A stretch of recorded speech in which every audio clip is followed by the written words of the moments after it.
কিছুতেই থামছে না অরক্ষিত লেভেল ক্রসিংয়ে দুর্ঘটনা। প্রতিদিন গড়ে ৩ জনের মৃত্যু। দুর্ঘটনা ঠেকাতে ডিজিটাল ব্যবস্থাপনার পরিকল্পনা সরকারের। গার্ডও থাকবে, প্লাস অটোমেটিক সিস্টেম থাকবে, যাতে রেল ক্রসিংয়ের কাছাকাছি রেল আসার সাথে সাথে ওগুলি অটোমেটিকভাবে যাতে বন্ধ। ঈদের ছুটিতে রাজধানীর ফাঁকা সড়কে বাড়ছে মোটরসাইকেল দুর্ঘটনা। দুদিনেই হাসপাতালে ভর্তি ২ শতাধিক। বেপরোয়া গতি, অদক্ষতাই কারণ বলছেন বিশেষজ্ঞরা। চট্টগ্রামের রাঙ্গুনিয়ায় নিজ বাড়িতে মা সহ গুলিবিদ্ধ ইউনিয়ন বিএনপির সভাপতি। গুরুতর অবস্থায় দুজনকেই হাসপাতালে ভর্তি। জড়িতদের ধরতে পুলিশের অভিযান। এবং প্রায় ১.৫ যুগ পর ফিরছে মহান স্বাধীনতা দিবসের কুচকাওয়াজ। সালাম গ্রহণ করবেন রাষ্ট্রপতি, যোগ দেবেন প্রধানমন্ত্রীও। ৩ বাহিনীর কয়েক দফা মহড়া।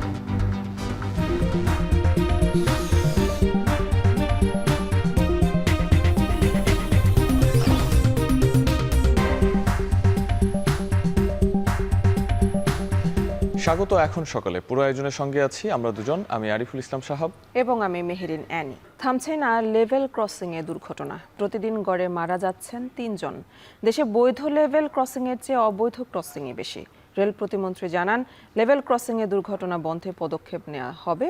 একই সাথে ব্যবস্থাপনা ডিজিটালাইজেশন না করার চিন্তা করছে সরকার। জাহিদ হাসানের প্রতিবেদন। খিলক্ষেতের হোটেল লা মেরিডিয়ানের ঠিক সামনে এখান দিয়ে মানুষ পার হচ্ছেন। প্রতি মুহূর্তে হাজার হাজার মানুষ পার হচ্ছেন, তবে এখানে রেলওয়ে কর্তৃপক্ষের কোনো ব্যবস্থাপনাই নেই। একজন ব্যক্তি বসে রয়েছেন, তিনি একজন ভিক্ষুক। তিনি একটি বাঁশ দিয়ে মানুষের এই চলাচল রোধ করার চেষ্টা করেন যখন ট্রেন আসে। একটি বেঁধে রাখা বাঁশ, আর তার পাশে একজন বয়স্ক ব্যক্তি বসে আছেন। যখন ট্রেন আসে তখন তিনি বাঁশ দিয়ে রাস্তা পারাপার বন্ধ রাখেন। বসে থাকা ব্যক্তি জানান, ভিক্ষাবৃত্তি করে জীবিকার টাকা জোগাড় করেন তিনি। এখানে বসে ট্রেন যাওয়া আসার সময় পারাপারের রাস্তা বন্ধ রাখেন। তারপরও এখানে প্রায় ঘটছে দুর্ঘটনা। আমরা বিকারি মানুষ, ভিক্ষা করি খাই। এখানে কয়েকটা অ্যাক্সিডেন্ট হওয়ার পরে এই জায়গাটার মধ্যে তখন এই এলাকার লোকেরা, এই বাজারের লোকেরা এই বাসটা লাগাইয়ে আরেকজনের বই বের দিচ্ছে। খিলক্ষেতের এই ক্রসিং দিয়ে নারী, শিশু, বয়স্করা ঝুঁকি নিয়েই পার হচ্ছেন। এলাকাবাসী চান সমাধান। এখানে একটা লোক থাকা উচিত। নাই বলতেই তো নিজেরা সতর্কভাবে চলি, আর যদি থাকতো তাই তো আরো ভালো হতো। এখানে প্রায় অ্যাক্সিডেন্ট হয়, তো 2 দিক থেকে ট্রেনে আসা যাওয়া করে। তো আমাদের এখানে যে কয়েকদিন আগে মারা গেছে, আপনাদের সহযোগিতা যদি সরকার চায় তাহলে হতে পারে। রাজধানীর গোপীবাগের লেভেল ক্রসিংয়ে গিয়ে দেখা যায় রেল লাইনের উপরে কিছু মানুষ চা খেতে খেতে গল্প করছেন। গাড়ি যখন যায় তখন তো সবাই বসে থাকে না, তখন তো সবাই খাড়া হয়ে থাকে। বসাটাও ঠিক নয়, তারপরে লোকজন বসে, ভয় তো নাগি। রেল লাইনে বসে মোবাইলে কথা বলছেন অনেকে। ক্রসিংয়ের সিগন্যাল দিলেও থামছে না মানুষ। এটা বসা উচিত না, কেননা ট্রেন যে কোনো লাইনে আসতে পারে, আর ঝুঁকির একটা কারণ থেকেই যায়। আমরা সচেতন, আমরা যখন রেলে চেপা যাই। রাজধানীর মগবাজারে লেভেল ক্রসিংও হয়ে পড়েছে ঝুঁকিপূর্ণ।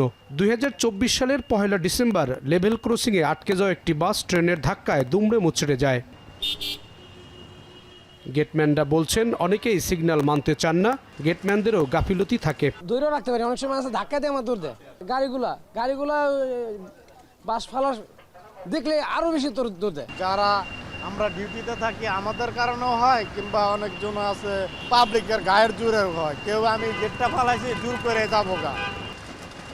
রোববার কুমিল্লায় লেভেল ক্রসিংয়ে উঠে পড়া বাসে ধাক্কা লাগে ট্রেনের। মুহূর্তে ঝরে যায় বাসে থাকা 12টি তাজা প্রাণ। রেল দুর্ঘটনার 89% লেভেল ক্রসিংয়ে হয়। গত বছরে রেল মন্ত্রণালয়ের হিসাব অনুযায়ী গত 10 বছরে লেভেল ক্রসিংয়ে মারা গেছে 263 জন।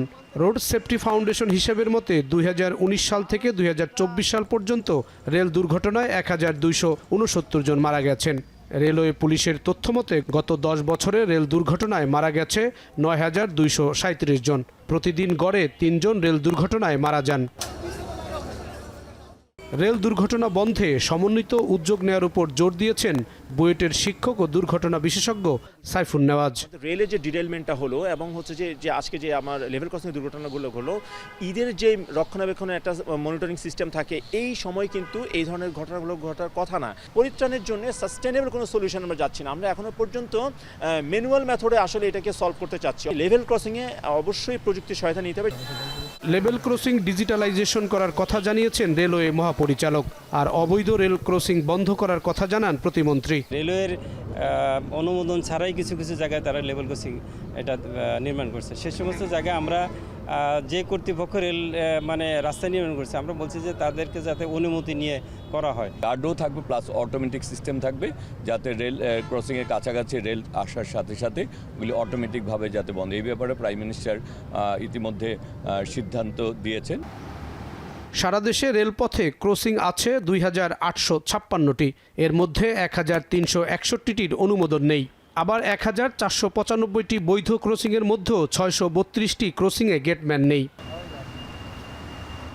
জাহিদ হাসান, এখন, ঢাকা। ঈদের ছুটিতে রাজধানীর ফাঁকা সড়কে বাড়ছে দুর্ঘটনা, প্রাণহানি, যার বেশিরভাগই মোটরসাইকেল দুর্ঘটনা। রোড সেফটি ফাউন্ডেশন বলছে দ্রুত গন্তব্যে পৌঁছতে বেপরোয়া গতি, অদক্ষতা, অতিরিক্ত আরোহী নিয়ে প্রতিযোগিতা বা হাইওয়েতে ঝুঁকি নিয়ে ভ্রমণ এসবই দুর্ঘটনার মূল কারণ। নিটোরের তথ্য মতে শুধু ঈদের দিনই আহত হয়ে হাসপাতালে এসেছেন 162 জন। এ পর্যন্ত ভর্তি 2 শতাধিক মানুষ, যাদের অনেকেরই অবস্থা গুরুতর। জাভেদ আব্দুল্লাহর প্রতিবেদন।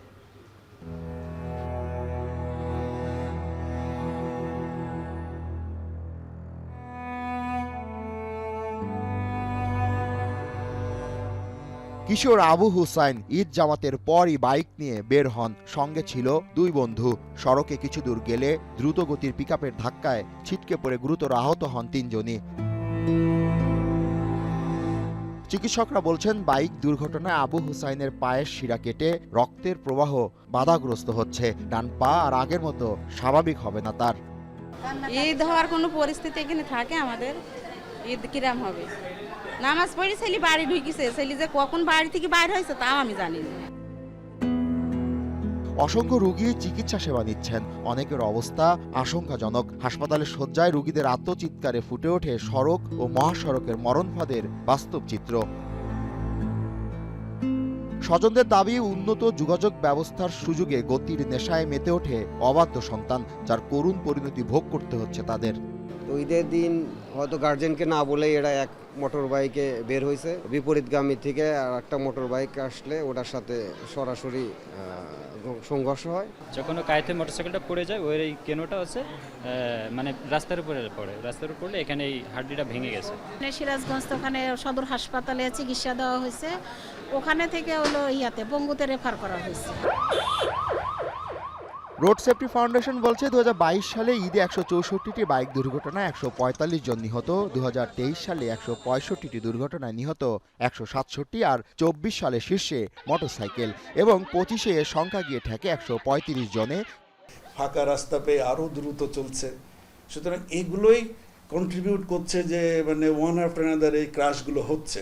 ধরেন এটা সাময়িক কিছু উদ্যোগ নেওয়া হয়, কিছুটা চেষ্টা করা হয়, রাস্তাঘাটের উন্নতির জন্য চেষ্টা করা হয়, কিছুটা ম্যানেজমেন্ট বা সিকিউরিটি বাড়ানোর চেষ্টা করা হয়, কিন্তু আলটিমেটলি প্রবলেমটা পার্মানেন্টলি সলভ হয় না। নিটোরের চিকিৎসক জানান, ঈদের আগের রাত থেকে শুরু করে পরদিন পর্যন্ত হাসপাতালে ভর্তির বেশিরভাগই মোটরসাইকেল দুর্ঘটনার। নামাজ পড়ার সময় পর্যন্ত একটু কম ছিল, বিকেলের দিকে অনেক রোগী আসছে। অ্যাক্সিডেন্ট প্লাস আউটডোর সব মিলে আমরা একটা ইসের মধ্যে আছি, রাশের মধ্যে। বুয়েটের সহকারী অধ্যাপক কাজী সাইফুল নওয়াজ বলেন, সম্মিলিত প্রচেষ্টা না হলে সড়ক পথে শৃঙ্খলা ফেরানো সম্ভব নয়। যেহেতু দূরের যাত্রা অন্তত একজনের বেশি যে নিতে পারবে না, বা অবশ্যই মানসম্মত হেলমেট থাকতে হবে, এই কিছু কিছু ব্যাপার যদি আমি ইমপ্লিমেন্ট করতে পারি, তাহলে মানুষ দেখা যাচ্ছে যে আগামী ঈদে মোটরসাইকেল নিয়ে দূরের যাত্রা দিতে ডিমোটিভেট হবে। ডিমোটিভেট না করে আমরা যদি রাস্তায় ইমপ্লিমেন্ট করতে যাই, এটা খুবই ডিফিকাল্ট, এটা হয় না, দেখা যাচ্ছে পুলিশ সেটা পারেও না। দেশে মোট মোটরযানের 71% মোটরসাইকেল, চালকদের বড় অংশ কিশোর ও যুবক। জাভেদ আব্দুল্লাহ, এখন, ঢাকা।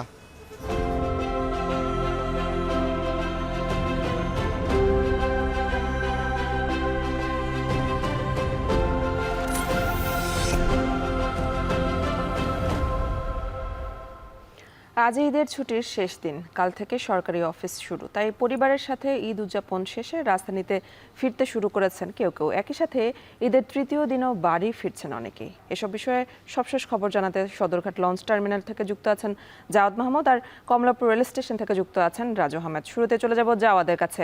জাওয়াদ, সকালে লঞ্চ ঘাটের চিত্র কেমন দেখছেন, আর ঢাকায় ফেরা শুরু হয়েছে কিনা জানাবেন।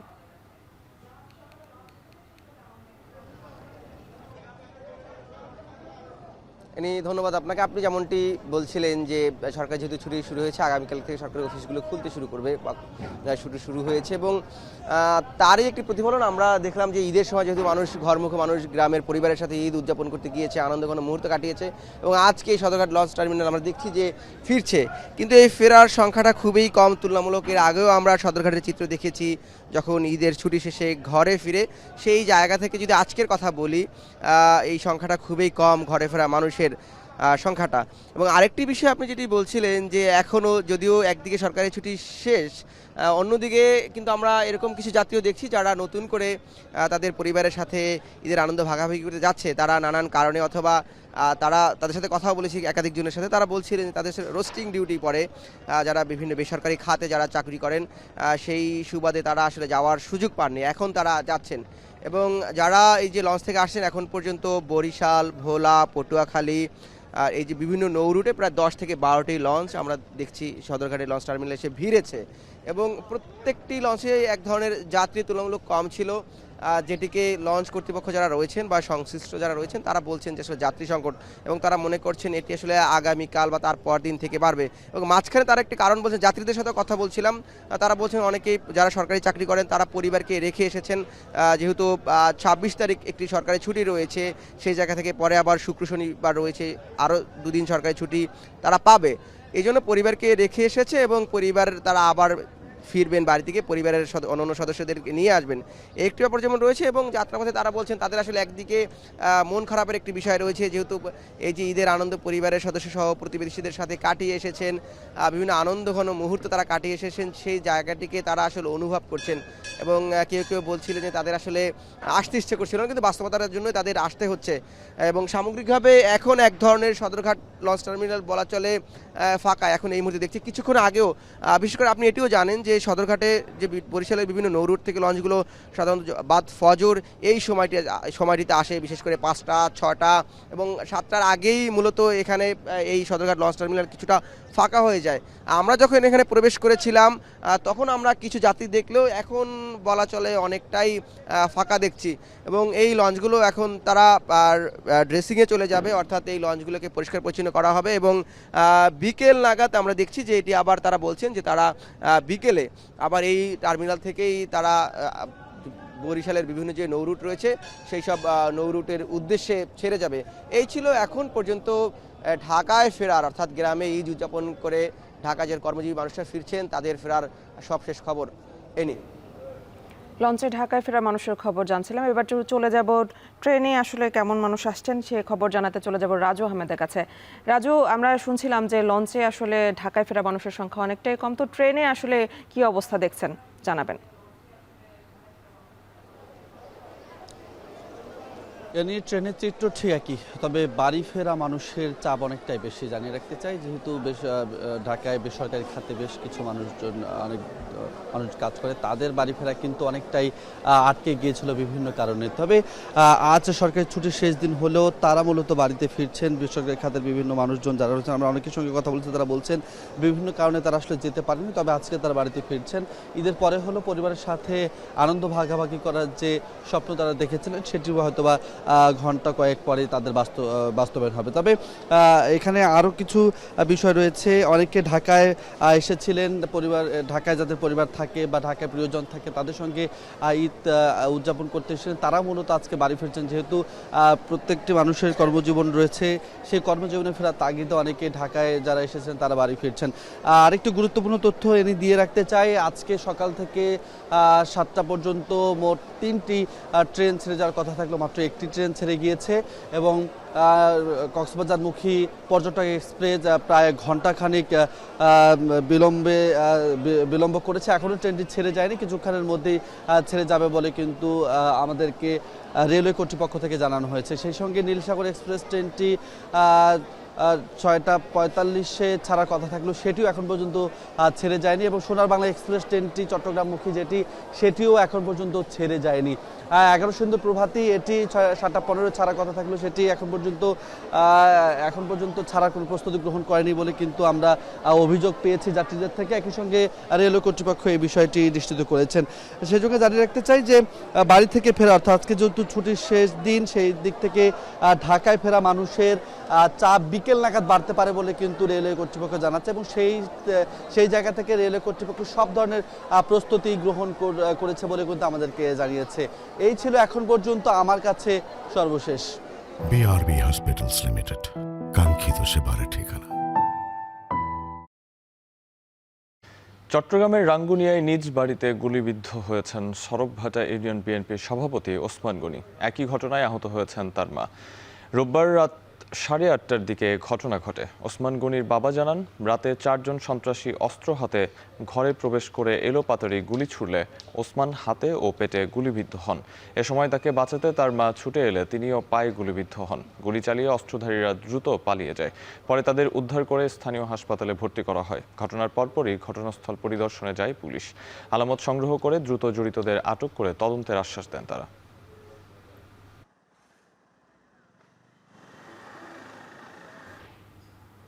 কুষ্টিয়ার কুমারখালীতে আধিপত্য নিয়ে দুপক্ষের মধ্যে সংঘর্ষ ও গোলাগুলির ঘটনা ঘটেছে। এতে 4 জন গুলিবিদ্ধ সহ আহত হয়েছেন অন্তত 10 জন। রোববার বিকেল 5:30টায় উপজেলার কয়া ইউনিয়নের বেরকালুয়া গ্রামে এই ঘটনা ঘটে। গুলিবিদ্ধরা হলেন আজম শেখ, রাব্বি, শাহরুখ এবং জনি। তারা সবাই রাসু মেম্বার গ্রুপের সমর্থক।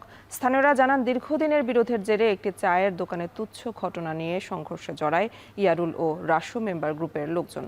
এক পর্যায়ে গোলাগুলি শুরু হয়। এ সময় গুলিবিদ্ধ হন 4 জন এবং আহত হয়েছেন অন্তত 10 জন। পরে পরিস্থিতি নিয়ন্ত্রণে আনে পুলিশ। আহতরা হাসপাতালে ভর্তি আছেন।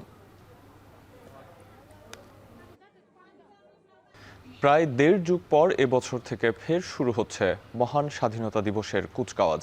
এরই মধ্যে কয়েক দফা মহড়ায় প্রস্তুতি ঝালাই করে নিয়েছেন 3 বাহিনী সহ বিভিন্ন আধা সামরিক বাহিনীর সদস্যরা।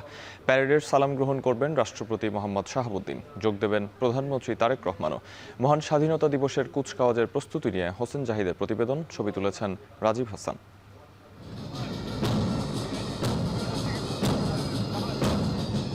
স্বাধীনতার বহুমাত্রিক রূপ অক্ষুণ্ণ রাখতে কতটা প্রস্তুত দেশের সামরিক বাহিনী? জাতীয় প্যারেড গ্রাউন্ডে তারই নমুনা দেখালো 3 বাহিনীর পাশাপাশি আধা সামরিক বাহিনীগুলোর সদস্যরা।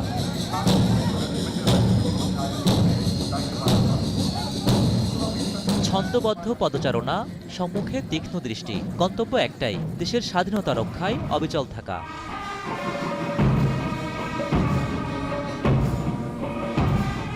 এবছর কুচকাওয়াজের কমান্ডারের দায়িত্বে থাকবেন বাংলাদেশ সেনাবাহিনীর 9ম পদাতিক ডিভিশনের জিওসি এবং Savar area commander major general Asadul Haque. আধুনিক প্রশিক্ষণপ্রাপ্ত ঘোড়া নেবুলার পিঠে চড়ে প্যারেড গ্রাউন্ডে অংশ নেবেন তিনি। সালাম জানাবেন রাষ্ট্রপতির প্রতি। প্যারেডের পর চলবে আধুনিক সমরাস্ত্রের প্রদর্শনী। জানান দেয়া হবে সামরিক শক্তিমত্তা, আধুনিক ট্যাঙ্ক বিধ্বংসী মিসাইল, উন্নত আকাশ প্রতিরক্ষায় ব্যবহৃত যান্ত্রিক বহরের মাধ্যমে বার্তা দেওয়া হবে এদেশ মাথা নোয়াবার নয়। প্রদর্শনীর শেষ ভাগে প্রায় 5টায় অংশ নেবেন বাংলাদেশ বিমান বাহিনীর সদস্যরা। আকাশে ক্ষিপ্রতা দেখাবে আধুনিক যুদ্ধবিমান MiG-29, থাকবে সামরিক হেলিকপ্টারের মহড়া, যুদ্ধকালীন প্যারাট্রুপারদের অবতরণের নমুনাও দেখা যাবে এদিন। সবশেষে অ্যারোবেটিক ডিসপ্লের মাধ্যমে আকাশপথে যুদ্ধের সক্ষমতার ঝলক দেখাবে বিমান বাহিনীর দক্ষ বৈমানিকরা। স্বাধীনতা অর্জনের চেয়ে রক্ষা করা কঠিন, আর তাই তো স্বাধীন দেশের প্রয়োজন পড়ে নিয়মিত সামরিক প্রশিক্ষণ এবং তা কুচকাওয়াজের মাধ্যমে প্রদর্শন করা। সেই সাথে এটিও প্রয়োজন পড়ে এই বার্তা দেয়া, শির নেহারি আমারই ওই নতশির শিখর হিমাদ্রির। হোসেন জাহিদ, এখন ঢাকা। সময় হলো একটু বিরতির। ফিরছি একটু পর।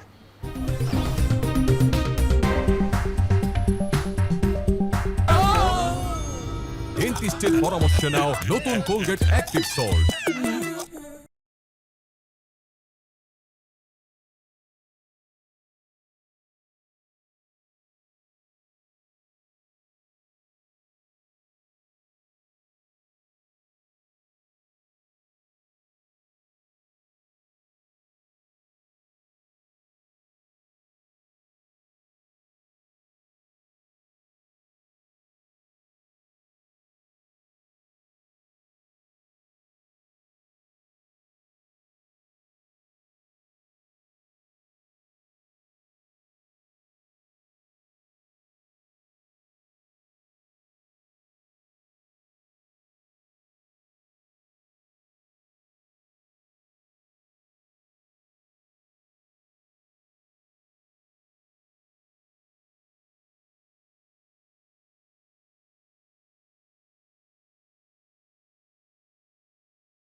বিরতির পর ফিরলাম।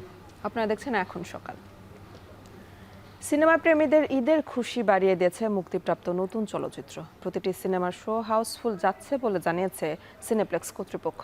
রোববার সন্ধ্যায় বসুন্ধরা সিটিতে জড়ো হন বিভিন্ন সিনেমার তারকারা। মৌলিক গল্পের মধ্য দিয়ে বাংলা সিনেমা এগিয়ে যাবে বলে প্রত্যাশা তাদের। সাজিদ আরাফাত জানাচ্ছেন বিস্তারিত। খুশির বার্তা নিয়ে আসে ঈদ, আর সেই খুশি বাড়িয়ে দিয়েছে প্রেক্ষাগৃহে মুক্তি পাওয়া ঈদের বেশ কয়েকটি সিনেমা।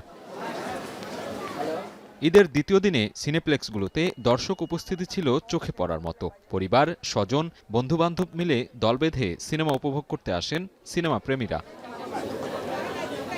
এবার মুক্তি পাওয়া দম, বনলতা এক্সপ্রেস, প্রেসার কুকার, রাক্ষস সিনেমার প্রতিটি শোই ছিল হাউসফুল। এসব সিনেমা ঘিরে দর্শকদের মধ্যে ছিল বাড়তি উচ্ছ্বাস।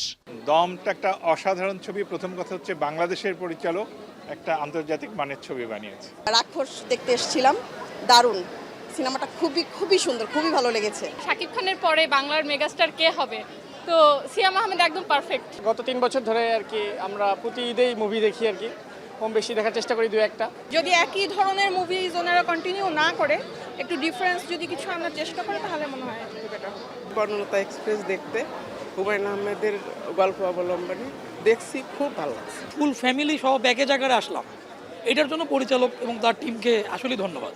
এদিন বসুন্ধরা সিটি সিনেপ্লেক্সে এক ছাদের নিচে জড়ো হন তারকারা। এ সময় নিজেদের সিনেমা নিয়ে অভিজ্ঞতার কথা জানান কলাকুশলী ও অভিনেতারা। দর্শক উপস্থিতি নিয়েও সন্তোষ প্রকাশ করেন তারা।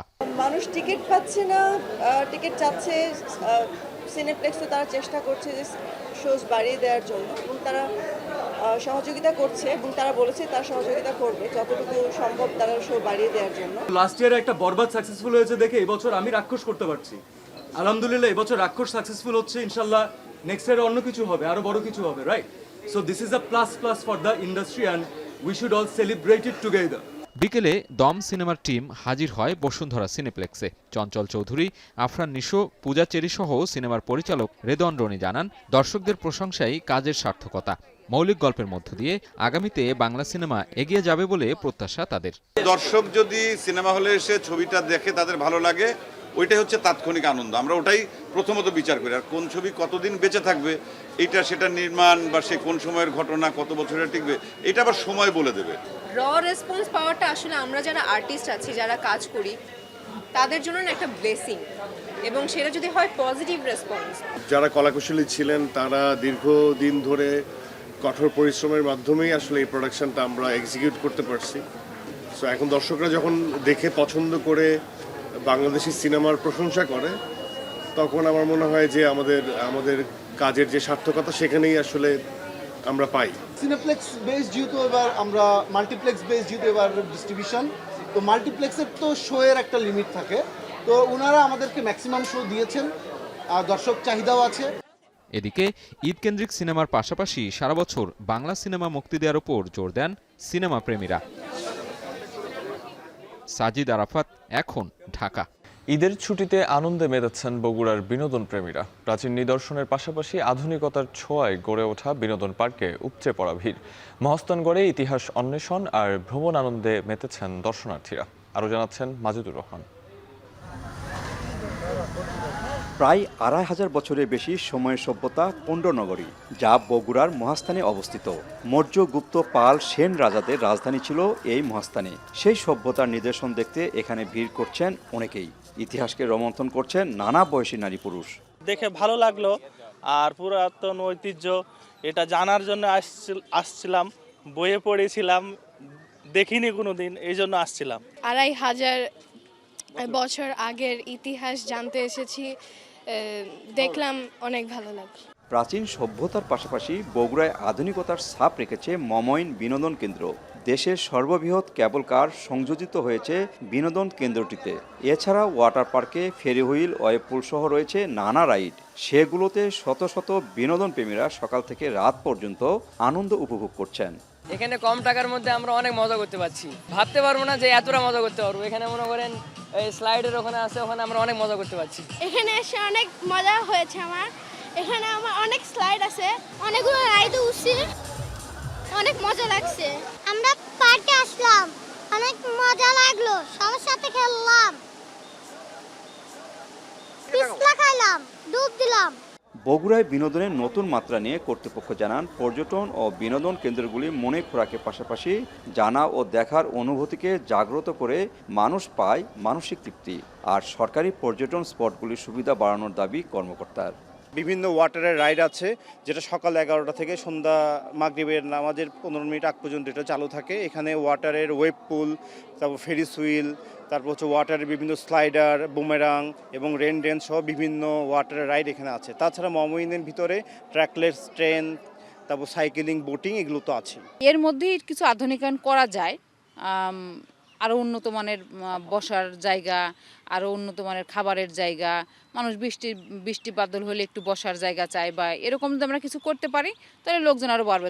ঈদ উপলক্ষে বগুড়ার মহাস্থান ও বেসরকারি বিনোদন পার্কে প্রায় 5 লাখ দর্শনার্থীর উপস্থিতি আশা করছেন কর্তৃপক্ষ। মাজিদুর রহমান, এখন বগুড়া। ইরান ও লেবাননে হামলা অব্যাহত রেখেছে ইসরায়েল ও যুক্তরাষ্ট্র। দক্ষিণ লেবাননের গুরুত্বপূর্ণ কাসিমিয়া সেতু উড়িয়ে দিয়েছে ইসরায়েলি বাহিনী। একে স্থল আক্রমণের পূর্বাভাস বলেও মন্তব্য করেছেন লেবাননের প্রেসিডেন্ট জোসেফ আউন। এদিকে ইরান যুদ্ধের ঝুঁকি বাড়ায় অর্থনীতি বিষয়ক জরুরি বৈঠকের আহ্বান জানিয়েছেন যুক্তরাজ্যের প্রধানমন্ত্রী স্টারমার। তেহরানের পূর্বাঞ্চলে বিস্ফোরণের খবর পাওয়া গেছে, পাল্টা জবাব দিচ্ছে ইরান। আরও ইরানি ক্ষেপণাস্ত্র প্রতিহতের দাবি ইসরায়েলি বাহিনীর। এর আগে ইরানের বিদ্যুৎ কেন্দ্রে হামলা হলে হরমুজ প্রণালী সম্পূর্ণভাবে বন্ধ করে দেওয়ার হুমকি দেয় ইরান। একই সাথে আঞ্চলিক জ্বালানি ও পানি পরিশোধন কেন্দ্রগুলোর উপর পাল্টা হামলার হুঁশিয়ারি দিয়েছে আইআরজিসি। বাহরাইন, কুয়েত, সৌদি আরব এবং আমিরাত ক্ষেপণাস্ত্র ও ড্রোন প্রতিহত করার দাবি করেছে। আমিরাতের রাষ্ট্রপতির উপদেষ্টা আনোয়ার গার্গাস বলেছেন, উপসাগরীয় দেশগুলোর উপর হামলার ফলে ইরানকে বড় হুমকি হিসেবে দেখা হচ্ছে। এর ফলে যুক্তরাষ্ট্রের সাথে তাদের নিরাপত্তা সহযোগিতা আরও বাড়বে বলে জানান তিনি।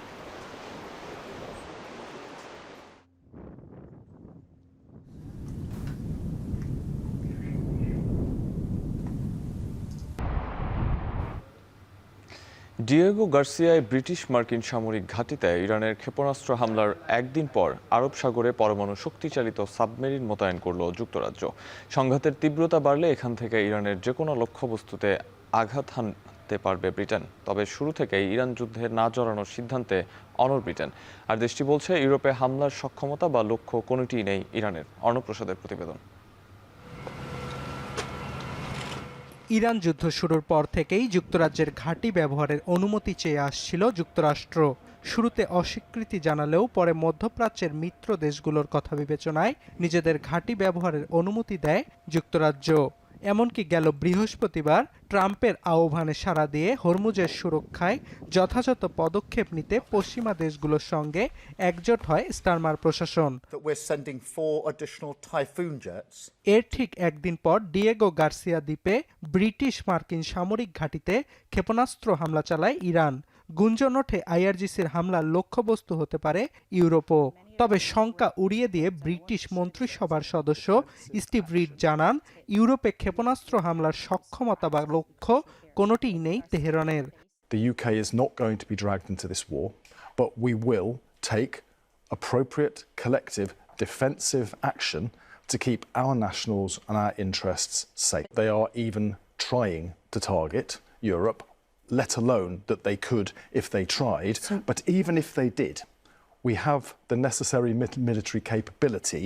এমনকি সামরিক সূত্রের বরাতে ব্রিটিশ গণমাধ্যমের খবর, আরব সাগরে পৌঁছেছে যুক্তরাজ্যের পরমাণু শক্তিচালিত সাবমেরিন। এতে আলোচিত টমাহক ক্রুজ ক্ষেপণাস্ত্র ছাড়াও রয়েছে বেশ কিছু শক্তিশালী টর্পেডো।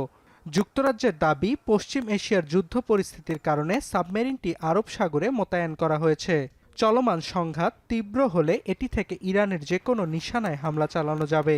কৌশলগত কারণেই সাবমেরিনটি মোতায়েন করা হয়েছে বলে খবর বিশ্ব গণমাধ্যমগুলোর। চলতি মাসের শুরুতে অস্ট্রেলিয়ার উপকূল ছেড়ে আরব সাগরের দিকে রওনা দেয় সাবমেরিন HMS অ্যানসন। প্রায় ৮৮০০ কিলোমিটার পাড়ি দিয়ে সাবমেরিনটি সম্প্রতি আরব সাগরে পৌঁছেছে। অর্ণপ্রসাদ, এখন বিশ্ব। ইরানের বিরুদ্ধে চলমান যুদ্ধে যোগ দিতে বিশ্ব নেতাদের আহ্বান জানিয়েছেন ইসরায়েলি প্রধানমন্ত্রী বেনিয়ামিন নেতানিয়াহু। রোববার আরাদ শহরে ইরানের ভয়াবহ হামলায় ক্ষতিগ্রস্ত ভবন পরিদর্শনে গিয়ে কথা জানান নেতানিয়াহু। বলেন, সঠিক সময়ে সাইরেন বেজে ওঠায় হামলার মাত্রা ভয়াবহ হলেও কোনো প্রাণহানি ঘটেনি। যদিও ইরান হামলায় অন্তত 200 জনের প্রাণহানি ও ইসরায়েলের বেশ কয়েকটি সামরিক স্থাপনায় হামলার দাবি করেছে।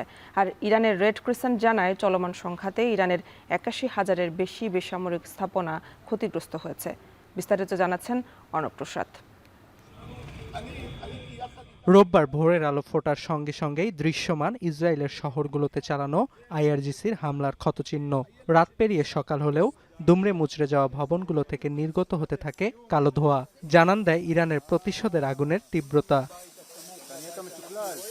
নাতানজ পারমাণবিক কেন্দ্রে হামলার জেরে দক্ষিণ ইসরায়েলের ডিমোনা, আরাদ সহ বেশ কয়েকটি শহরে তাণ্ডব চালায় ইরানের একের পর এক ছোড়া ক্ষেপণাস্ত্র। ইসরায়েলের প্রধান পারমাণবিক কেন্দ্রের কাছেও হামলা চালিয়েছে আইআরজিসি। অভিযানে 200 জন প্রাণ হারিয়েছেন বলে ইরান দাবি করলেও ইসরায়েল জানায় অন্তত 180 জন আহত হয়েছেন, যাদের মধ্যে কয়েকজনের অবস্থা আশঙ্কাজনক। হামলার পর আরাদের ক্ষতিগ্রস্ত ভবন পরিদর্শনে যান ইসরায়েলের প্রধানমন্ত্রী বিনিয়ামিন নেতানিয়াহু। স্বীকার করেন, শনিবারের দিনটি ছিল ইসরায়েলিদের জন্য ভয়াবহ। ইরানের স্থাপনাগুলোতে হামলা অব্যাহত থাকবে বলেও হুঁশিয়ারি দেন তিনি। אני פה בערד, קרה פה נס, אף אחד לא נהרג. אבל אנחנו לא רוצים לסמוך רק על הנס. היו 10 דקות שלמות מאז ההתראה ועד נפילת הטיל. הטיל נפל פה, בין הבניינים. এদিকে আন্তর্জাতিক পরমাণু সংস্থা বলছে, শনিবারের হামলায় ডিমোনার পারমাণবিক গবেষণা কেন্দ্রের কোনো ক্ষতি হয়নি। অস্বাভাবিক তেজস্ক্রিয়তা ছড়িয়ে পড়ার কোনো খবরও পাওয়া যায়নি। আর ইসরায়েলের সামরিক বাহিনী জানায়, সংঘাত শুরুর পর ইসরায়েলে 4 শতাধিক ক্ষেপণাস্ত্র ছুড়েছে ইরান, যার 92% প্রতিহতের দাবি আইডিএফের। সংঘাত শুরুর পর থেকেই ইরানে যুক্তরাষ্ট্র ইসরায়েলের যৌথ হামলায় প্রাণহানি ও ক্ষয়ক্ষতি নিয়ে তথ্য প্রকাশ করে আসছে রেড ক্রিসেন্ট। রোববার সংস্থাটি জানায়, প্রায় 1 মাসের যুদ্ধে ইরানের 81,000-এরও বেশি বেসামরিক স্থাপনা ক্ষতিগ্রস্ত হয়েছে। অর্ণব প্রসাদ, এখন বিশ্ব। ইরান যুদ্ধের প্রভাব পড়েছে মধ্যপ্রাচ্যের পর্যটন খাতে। গেল 20 দিনে পর্যটন খাতে ক্ষতি ছাড়িয়েছে $12 বিলিয়ন। ফ্লাইট বাতিল ও নিরাপত্তার অনিশ্চয়তায় ইউরোপের পর্যটকরা ঝুঁকছেন স্পেনে। ভ্রমণ তথ্য সংস্থা ম্যাব্রিয়ান বলছে, মধ্যপ্রাচ্যের অনিশ্চয়তায় স্পেনের বিখ্যাত সমুদ্র সৈকতগুলোতে বেড়েছে বিদেশি পর্যটকের ঢল। উজ্জ্বল হাফিজের প্রতিবেদন। হামলা পাল্টা হামলা, মৃত্যু। ইরান, ইসরায়েল ও যুক্তরাষ্ট্রের যুদ্ধের ডামাডোলে মধ্যপ্রাচ্যে প্রতিদিনই বাড়ছে উত্তেজনা। 4 সপ্তাহে গড়ানো এই সংঘাতে মধ্যপ্রাচ্য বাসিন্দাদের মধ্যে এখনও বিরাজ করছে আতঙ্ক। সার্বিকভাবে সব জায়গায় যুদ্ধের আঁচ লাগলেও এবার প্রভাব পড়ছে দেশগুলোর পর্যটন খাতে। চলমান সংকটে সবচেয়ে বেশি ক্ষতিগ্রস্ত হচ্ছে সৌদি আরব, কাতার, সংযুক্ত আরব আমিরাত ও বাহরাইনের মতো উপসাগরীয় দেশগুলো। ওয়ার্ল্ড ট্রাভেল অ্যান্ড ট্যুরিজম কাউন্সিলের তথ্য মতে, মধ্যপ্রাচ্যের আকাশপথ ও পর্যটন কেন্দ্রগুলো স্থবির হয়ে পড়ায় এ দেশগুলোর অর্থনীতিতে লেগেছে বড় ধাক্কা। ভ্রমণ সংস্থা ম্যাব্রিয়ান বলছে, উৎসব ও গ্রীষ্মকালীন ছুটিতে উপসাগরীয় দেশগুলোর জনপ্রিয় হলেও এবার চলমান পরিস্থিতিতে বিকল্প গন্তব্য বেছে নিতে বাধ্য হচ্ছেন পর্যটকরা। ম্যাব্রিয়ানের মুখপাত্র কার্লোস সেন্দ্রা জানান, যুক্তরাষ্ট্র, ইসরায়েল ও ইরানের যুদ্ধের কারণে ইস্টারের ছুটির ভ্রমণ পরিকল্পনাকে নতুন রূপ দিতে শুরু করেছেন ভ্রমণকারীরা। নিরাপত্তা ঝুঁকি পুনর্মূল্যায়ন করায় অনেকেই পছন্দের গন্তব্য হিসেবে বেছে নিচ্ছেন স্পেনকে। Inspirational demand moving from one place to another, but then we need to track these really tight in order to see if an actual booking or not, because that will depend on other factors like the flight prices, accommodation prices, and also how the conflict moves on. ভ্রমণ সংস্থাটির তথ্যর সত্যতা মিলল বাস্তব চিত্রেও। পর্যটকদের আগমনে কানায় কানায় পূর্ণ স্পেনের বিভিন্ন সমুদ্র সৈকত ও শহরের বিনোদন কেন্দ্র। সমুদ্রের পাড়ে দাঁড়িয়ে ঢেউয়ের গর্জন শোনার পাশাপাশি অনেকেই আবার গা ভাসাচ্ছেন নোনা জলে। চেয়ারে অনেকেই উপভোগে ব্যস্ত সূর্য স্নানে। হোটেল, মোটেল, রেস্তোরাঁও বেড়েছে বেচাকেনা। ম্যাব্রিয়ানের মুখপাত্র কার্লোস সেন্দার মতে, পর্যটন শিল্পে আরও এক ধাপ এগিয়ে যাবে স্পেন। পর্যটকদের তালিকায় স্পেনের পরেই রয়েছে ইতালি, গ্রিস এবং মরক্কো। যদিও ইউরোপীয় বিমান সংস্থাগুলো এরই মধ্যে সতর্ক করেছে, মধ্যপ্রাচ্য সংঘাত দীর্ঘস্থায়ী হলে বাড়বে বিমান ভাড়া ও ফ্লাইটের খরচ, যার ফলে ভ্রমণেও লাগবে বাড়তি অর্থ। Spain would be the country, the destination receiving the most of that diverted inspirational demand, followed by Italy, Greece, Then also Morocco is performing really well in terms of increase since all this conflict started. উচ্চ গতির এভিয়ে train, উন্নত যোগাযোগ ব্যবস্থা, আধুনিক বিমানবন্দর সহ বিশ্বমানের অবকাঠামোর কারণে ইউরোপের দেশগুলো থেকে প্রতি বছর সবচেয়ে বেশি পর্যটক আসেন স্পেনে। এবার ইরান যুদ্ধের ফলে দেশটিতেও বেড়েছে জ্বালানির দাম, ফলে বৃদ্ধি পাচ্ছে স্পেনের পরিবহন খরচ, পাশাপাশি উপকূলীয় পর্যটন এলাকায় বেড়েছে ভ্রমণ ব্যয়। উজ্জ্বল হাফিজ, এখন বিশ্ব। শেষ করছি এখন সকাল। তবে তার আগে শিরোনামগুলো আরও একবার। কিছুতেই থামছে না অরক্ষিত লেভেল ক্রসিংয়ে দুর্ঘটনা। প্রতিদিন গড়ে 3 জনের মৃত্যু। দুর্ঘটনা ঠেকাতে ডিজিটাল ব্যবস্থার পরিকল্পনা সরকারের। গার্ডও থাকবে, প্লাস অটোমেটিক সিস্টেম থাকবে, যাতে রেল ক্রসিংয়ের কাছাকাছি রেল আসার সাথে সাথে ওগুলি অটোমেটিকভাবে যাতে বন্ধ। ঈদের ছুটিতে রাজধানীর ফাঁকা সড়কে বাড়ছে মোটরসাইকেল দুর্ঘটনা। দুদিনেই হাসপাতালে ভর্তি 2 শতাধিক। বেপরোয়া গতি, অদক্ষতাই কারণ বলছেন বিশেষজ্ঞরা। চট্টগ্রামের রাঙ্গুনিয়ায় নিজ বাড়িতে মা সহ গুলিবিদ্ধ ইউনিয়ন বিএনপির সভাপতি। গুরুতর অবস্থায় 2 জনকে হাসপাতালে ভর্তি। জড়িতদের ধরতে পুলিশের অভিযান। এবং প্রায় 1.5 যুগ পর ফিরছে মহান স্বাধীনতা দিবসের কুচকাওয়াজ। সালাম গ্রহণ করবেন রাষ্ট্রপতি, যোগ দেবেন প্রধানমন্ত্রীও। 3 বাহিনীর কয়েক দফা মহড়া।